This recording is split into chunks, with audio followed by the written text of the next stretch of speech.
Qu'est-ce que sont les fiançailles?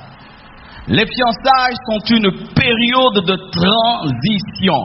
Ce n'est pas une période finale, c'est une période de transition car on ne doit pas rester fiancé. On passe par les fiançailles et il faut que cette période s'arrête. Et la transition aussi révèle une période préparatoire car la transition prépare ce qui est permanent. Et lorsqu'on néglige la transition, ce qui est permanent est détruit. Les transitions sont importantes dans la vie pour acquérir ce qui est permanent et tu dois prendre au sérieux les fiançailles qui mènent au mariage car des mauvaises fiançailles engendrent des mauvais mariages et des bonnes fiançailles engendrent des bons mariages. Alléluia. Une période de transition. Donc, on peut aussi rompre les fiançailles. Alléluia. Parce que c'est une période de transition. Comme on arrête même politiquement la transition, on peut rompre les fiançailles. Les fiançailles ne sont pas le mariage. Beaucoup de chrétiens se comportent comme des mariés dans les fiançailles, dans le domaine de continuer ou d'arrêter. Une fois qu'ils commencent les fiançailles, ils ne se donnent pas le droit d'arrêter. C'est qu'une erreur. Tu peux arrêter les fiançailles. D'ailleurs, c'est le seul endroit dans ce domaine où Dieu t'ouvre la porte pour arrêter.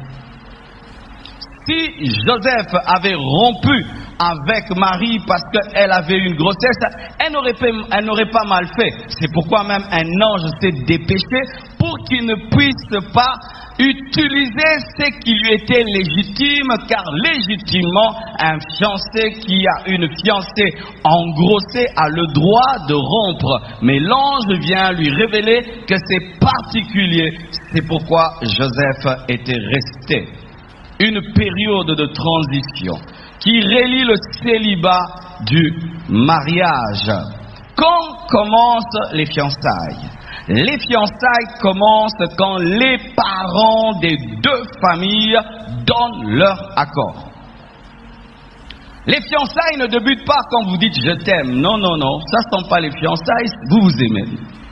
Mais on parle de fiançailles dans l'église lorsque les deux parents sont d'accord. Parce que si nous, église, nous appelons fiançailles, c'est que tes parents n'appellent pas fiançailles, bien aimé, nous sommes en train de cautionner des bêtises. Amen. Hein? C'est pourquoi, tant que vos familles ne sont pas d'accord, il ne faut pas vous déclarer fiancé à l'église et il ne faut pas venir nous dire c'est mon fiancé. Et maintenant, nous commençons à dire fiancé alors que ton père ou ta mère est contre cette relation. Là, l'église est en train de voler l'autorité des parents. Alléluia. L'église ne marie personne. L'église bénit les mariages. Amen.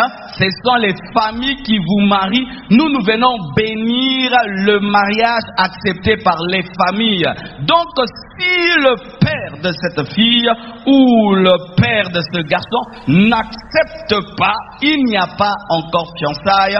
Il y a l'amour, mais il n'y a pas fiançailles. Amen.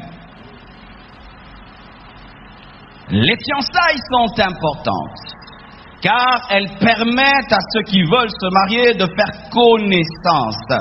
Faire connaissance en vue de mieux cheminer ensemble dans le mariage. C'est important.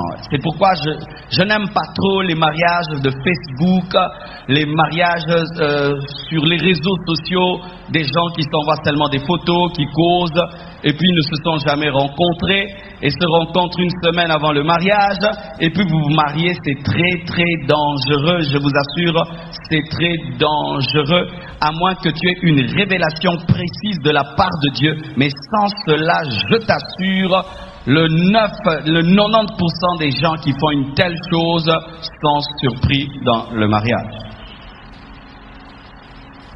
Les fiançailles sont la volonté de Dieu, car la Bible en parle. Elles sont un don de Dieu. Elles sont une période de bonheur et de découverte mutuelle sur le plan sentimental et caractériel, mais pas sur le plan sexuel. Amen. Hein? Les fiançailles sont une période de bonheur, de découverte, d'observation sur le plan sentimental, sur le plan caractériel, sur le plan spirituel, mais jamais sur le plan sexuel. Amen. Dans les fiançailles, on ne s'observe pas sexuellement. On observe le caractère, la spiritualité, la vision, les rêves, le potentiel, le feeling, la compatibilité, la famille de l'autre, ta famille, son passé, son futur, mais jamais, jamais sur le plan sexuel. Pourquoi dans ce séminaire sur la sanctification et sur fuir l'impudicité, je parle des fiançailles? Parce que c'est l'une des périodes les plus dangereuses de la vie chrétienne. Tu n'es pas fiancé, mon frère, sache que les fiançailles sont l'une des périodes les plus dangereuses de la vie chrétienne. Tout en étant la volonté de Dieu, les fiançailles sont très dangereuses. Vous savez, Adam et Ève, ils ont péché où? Dans le jardin d'Éden. C'était la volonté de Dieu, mais dans cette volonté de Dieu, le serpent est venu pour les amener à pécher.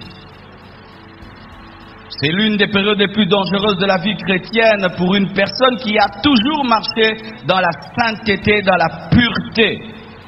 C'est un cimetière de l'onction pour plusieurs oines de Dieu. Pourquoi?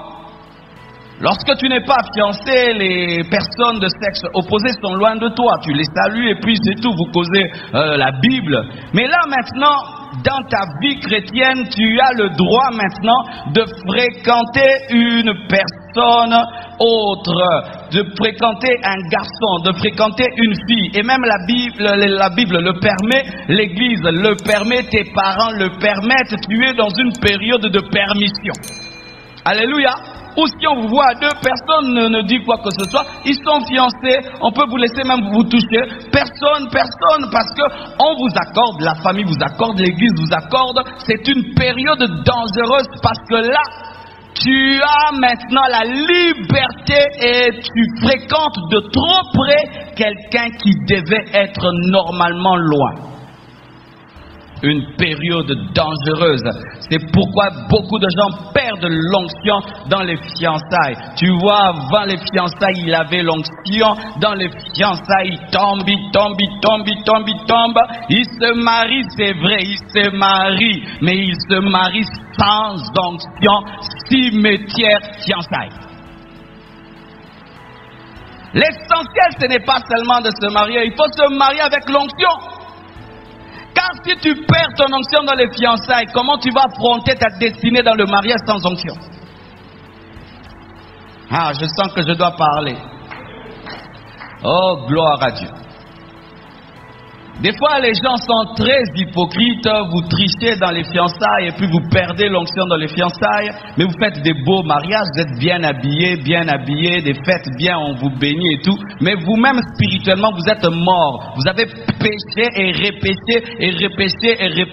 Et puis on vous bénit et puis on va à votre fête, on a mangé, on a bu. Mais spirituellement, vous êtes vide. Et maintenant, face à votre destinée, vous n'avez pas assez de force spirituelle pour affronter vos défis. Et ça fait que ton mariage engendre un crash.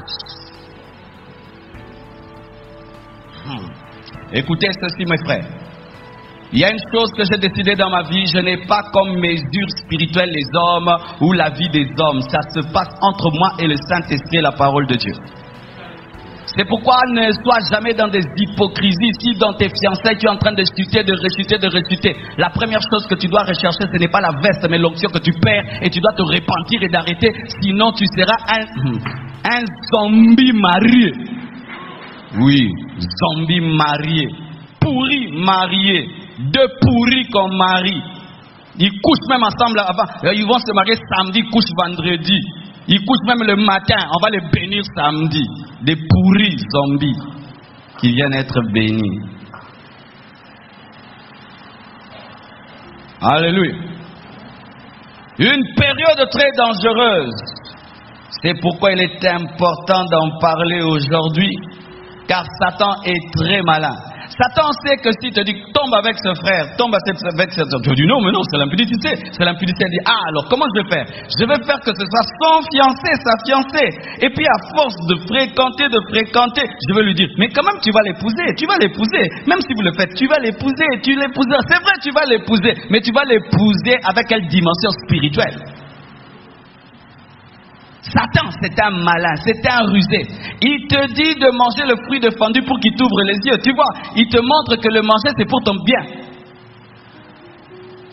Il ne te dit pas que quand tu manges, tu vas mourir. Non, il te dit que quand tu manges, tu vas voir. Tu vois, il te dit que le péché, c'est pour ton bien. Il te dit que non, tu dois connaître cette femme parce que tu dois savoir comment elle fonctionne, comme si c'était un 4x4 qu'il faut essayer avant d'acheter. Des frères rôdeurs qui font les rodages moteurs. Tu es un mécanicien.